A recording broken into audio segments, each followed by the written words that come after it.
요한 장로가 서신서를 기록한 것에 어쩌면 핵심의 목적을 오늘 본문에 잘 기록을 하고 있다라고 볼 수 있는데요.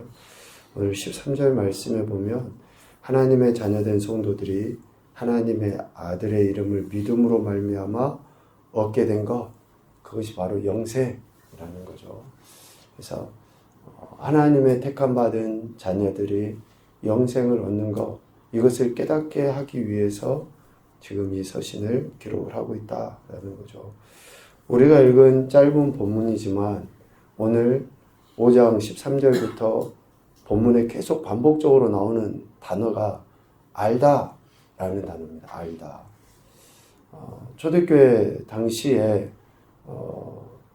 유행했던 그런 이단 종파가 영지주의죠. 그러니까 어떤 영적인 지식, 그러다 보니까 육신은 악하고 영적인 것은 선하다라는 그런 이율론적인 그런 사상이 팽배해 있었죠. 그래서 육체의 악함에 대해서 이야기를 하는데, 예수님이 이 땅에 육신의 몸을 입고 오셨고 그 육신의 몸을 입고 오신 예수가 그리스도시다라는 것을 분명히 믿는 자들에게 하나님이 주시는 선물이 뭡니까? 영생이라는 거예요. 그래서 참 지식은 뭐냐? 하나님을 제대로 아는 거죠. 하나님을 제대로. 그런데 당대의 거짓은 이단, 적그리스도는 하나님을 제대로 알지 못하고 그들의 믿음을 이렇게 자랑했던 것에 대해서 그러한 경계를 갖도록 요한 장로는 이 글을 쓰는 거죠. 왜 예수 그리스도 그 이름을 믿는 자들에게 하나님께서 영생을 주십니까? 어제 우리가 보았던 것처럼 하나님의 아들이신 예수 그리스도 안에 생명이 있고 이것을 물과 피와 성령님께서 증언하시기 때문에 그 아들 예수 그리스도의 이름을 믿는 자들이 영생, 생명을 얻는다라고 분명하게 이야기합니다. 그래서 5장 12절에서 이야기하는 것처럼 아들이 있는 자에게는 생명이 있고 하나님의 아들이 없는 자에게는 생명이 없다라고 분명하게 증거하죠. 그래서 결국 요한 장로의 모든 서신은 예수 그리스도로 말미암아 얻게 된 생명, 이것이 곧 하나님께서 우리에 대한 사랑이다 라고 이야기합니다. 하나님이 우리에게 보여주신 사랑이 뭐냐? 라고 하면 예수 그리스도로 말미암아 얻게 된 생명, 이것이 우리가 받은 하나님의 사랑이다 라는 것이죠. 그래서 요한 장로가 기록한 복음서 20장 31절 말씀에 분명하게 이야기하죠. 오직 이것을 기록함은 너희로 예수께서 하나님의 아들 그리스도이심을 믿게 하려 하며 또 너희로 믿고 그 이름을 힘입어 생명을 얻게 하려 함이라. 그러니까 요한 장로가 기록한 서신의 핵심은 바로 생명, 예수 그리스도로 말미암아 얻게 된 생명이라는 것입니다. 이러한 생명, 영생을 얻은 자, 생명이 있는 자가 보이는 삶의 특징을 오늘 본문에서는 크게 두 가지로 이야기합니다. 첫째는 하나님과의 관계 안에서의 친밀함이에요. 생명을 얻은 자들은 하나님으로부터 생명을 얻었잖아요. 그러니까 그 생명을 얻은 자들은 늘 하나님과의 그 친밀함을 나타내 보이게 되어 있다라는 것이죠. 생명을 주시는 예수 그리스도를 향하여 우리가 가진 바 담대함, 오늘 14절에 그렇게 이야기하죠. 담대함이 무엇이냐? 그를 향하여 우리가 가진 바 담대함이 이것이니 그의 뜻대로 무엇을 구하면 들으심이라 라고 14절에 분명히 이야기합니다.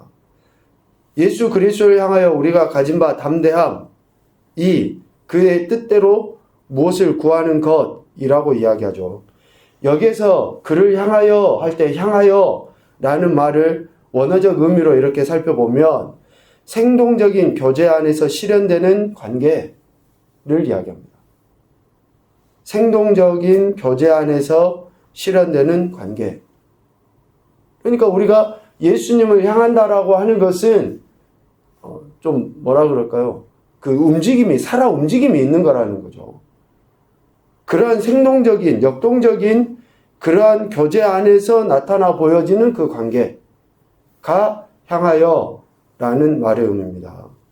그래서 예수님을 믿는 자들이 하나님과 더불어 생동적이고 영적인 교제를 나누는 그러한 친밀함이 있어야 한다 라는 것을 이야기합니다. 그것을 기도로 표현하죠. 기도. 예수님이 그리스도이심을 믿는 믿음 가운데 있을 때 그 믿음에 의하여 하나님께 기도하고 그 기도에 대해 하나님이 당연히 응답해 주시는 그러한 관계. 이것이 생명이 있는 자의 하나님과의 관계의 모습이라고 이야기합니다. 왜 그렇습니까?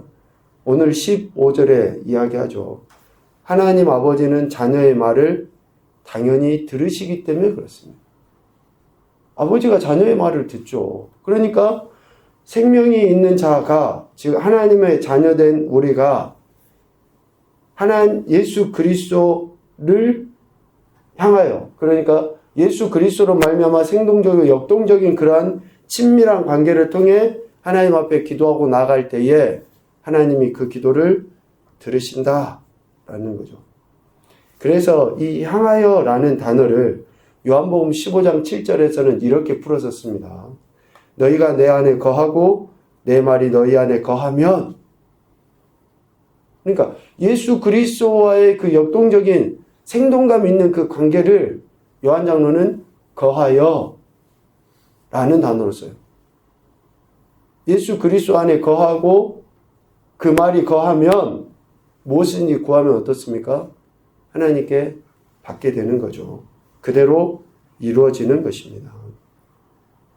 그래서 생명 있는 자가 보이는 삶의 특징, 하나님과의 그 친밀함 이거예요. 또 하나는 형제에 대한 진실함입니다. 두 번째는 생명 있는 자가 보이는 삶의 특징은 형제, 즉 믿음의 지체, 하나님께로부터 난 자들과의 진실함이라는 거죠. 하나님은 사랑이시고 그 사랑이 예수 그리스도를 통해 확증되어졌죠. 이 분명한 사실을 믿는 사람은 그 안에 생명이 있습니다. 그 안에 생명이 있어요. 이 생명을 얻은 자는 하나님과의 친밀함을 나눌 뿐만이 아니라 하나님께서 사랑하시는 자들을 사랑하게 되어 있습니다. 하나님이 사랑하시는 자들에 대한 사랑. 그러니까 성도들 안에서의 사랑을 강조하지 않아도 성도들 안에 이러한 사랑과 관심과 배려와 존중과 이런 태도들은 나타나 보이게 되어 있어요. 우리가 품성에서 이야기하는 것이 우리 자신뿐만이 아니라 다른 이들, 특별히 성도들에 대한 바른 태도로서의 그 모습은 생명이 있는 자라 그러면 당연히 나타나게 되어 있어요. 하나님이 날 사랑하시는데 하나님이 사랑하는 자를 우리가 무시한다. 있을 수 없는 거죠. 당연히 존중하게 되어 있고 연약하지만 그가 성장하도록 격려하고 또 위로하고 축복하고 하는 것들이 자연스럽게 되게 돼 있다라는 거죠. 그래서 하나님께서 사랑하시는 자들에 대한 이러한 형제들에 대한 진실함, 그 사랑으로 나타나는데 이 사랑이 오늘 16절에 보면 그 형제가 사망에 이르지 아니하는 죄 범하는 것을 보거든 구해내야 돼요. 자, 오늘 본문에 보면 17절에 모든 불의가 죄로 돼 사망에 이르지 아니하는 죄도 있도다 라고 이야기하죠. 사망에 이르게 하는 죄가 있고 사망에 이르지 아니하는 죄가 있다라는 거예요. 죄를 구분해서 지금 요한 장로는 이야기합니다. 형제가 사망에 이르지 아니하는 죄 범하는 것을 보면 그를 구해내야 된다라는 거예요. 그런데 이 사망에 이르지 아니하는 죄는 우리가 보편적으로 짓는 그런 죄를 이야기합니다. 그러나 사망에 이르게 하는 죄는 요한 장로가 이 서신을 기록할 수밖에 없었던 그 목적, 즉 우상숭배라든지 이단에 빠진 것이라든지 그러한 것은 사망에 이르게 하는 죄입니다. 그러니까 이단에 빠진 자들을 한두 번 권면은 할 수 있지만 그들과 끝까지 같이 갈 수는 없습니다. 그러나 사망에 그러니까 이르지 않는 그런 죄가 있죠. 그런 죄를 범하는 자들은 어때요? 구해내야 돼요. 계속 권면하고 격려하고 또 다시 주의 사랑으로 섬기고 하면서 그들을 건져내야 된다라는 거죠. 그러니까 사망에 이르지 아니하는 죄를 범하는 형제는 구해야 된다라는 것이죠. 형제의 연약한 모습을 보면서 이단에 빠져서 죄를 범한 것과 같이 정죄하고 또 그들을 판단해서는 안 된다라는 거예요. 거짓말 한번 했는데 너하고는 상종 못하겠다. 영 끊자. 이렇게 해서는 안 된다라는 거예요. 실수할 수 있잖아요. 그런데 형제들에 대해서 이러한 태도를 취하는 것은 그가 이단에 빠졌다든지 우상을 섬기는 것이라든지로 정죄하는 것과 똑같다라는 거예요. 왜 그렇습니까? 그들이 하나님 앞에 회개할 기회를 오늘 우리를 통해서 하나님은 전하기를 원하시는 거거든요. 두 번째로는 21절 이야기입니다. 그러니까 그 중간에 계속 하나님을 제대로 아는 자들에 대한 이야기를 하는 거죠. 그러면서 우리가 하나님께서 사랑하시는 자들에 대한 우리의 사랑을 이렇게 보여야 돼요. 자신을 지켜 우상에게서 멀리해야 됩니다. 우리가 다른 형제를 사랑하는 하나의 방법이 우리 스스로를 지켜서 이단이나 거짓이나 우상에 빠지지 않도록 우리 스스로를 그렇게 진리 안에서 굳건하게 지켜가는 것이 다른 형제를 사랑하는 거예요. 예수님 비유로 말씀하시죠. 적은 누룩이 온 떡을 썩게 만듭니다.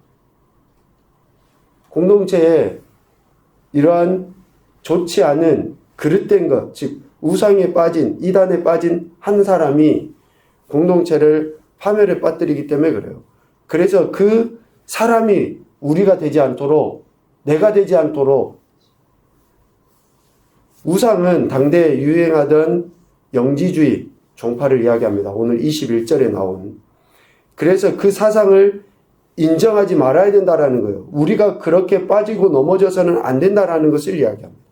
우상에서 멀리하라는 그 말은 영지주의의 이러한 위험을 피하고 예수 그리스도께서 육신으로 오신 메시아, 하나님의 아들이심을 우리 각자가 철저하게 믿어야 할 것에 대해서 권면하고 있습니다. 형제, 즉 하나님의 사랑에 의하여 자녀된 자들에 대한 그런 친밀함은 그들에 대한 정죄 아니죠. 또 우리 스스로를 우상으로부터 지키는 것이라고 분명하게 이야기합니다. 이러한 제대로 된 알미, 거짓 알을 이길 수 있고 하나님의 참 사랑을 누리고 증거할 수 있다라고 이야기합니다. 그래서 이러한 지각, 암이 있을 때 영생을 소유한 자로서의 그 은혜를 누리며 살아가게 된다라는 것을 요한 장로는 이야기합니다. 결론적으로 교훈을 이야기하겠습니다. 첫째, 영생을 얻은 자는 예수께서 그리스도이심을 믿는 자이다. 너무나 당연한 이야기지만 예수가 메시아이시고 그리스도이시라는 것을 믿는 자만이 참된 생명의 은혜를 누리며 살아갈 수 있습니다.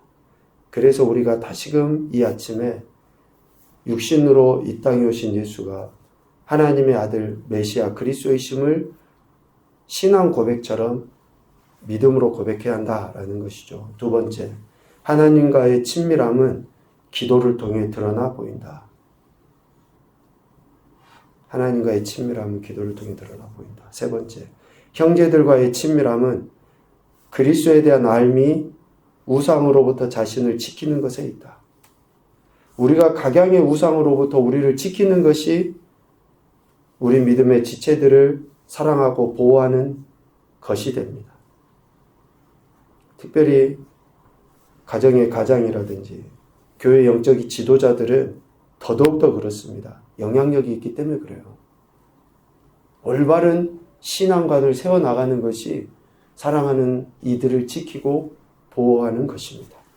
그래서 요한 장로 이런 교훈의 말씀들을 우리가 생각을 해봅니다. 오늘도 저와 여러분에게 영생, 생명을 주신 하나님 은혜 앞에 그저 감사와 찬양과 영광을 올려드리시고 우리 자신을 하나님 앞에 겸손히 내려놓을 뿐만이 아니라 악한 것으로부터 보호하여 하나님의 사랑을 나누는 그런 귀하고 복된 한날이 되시기를 주님의 이름으로 축복합니다. 아멘.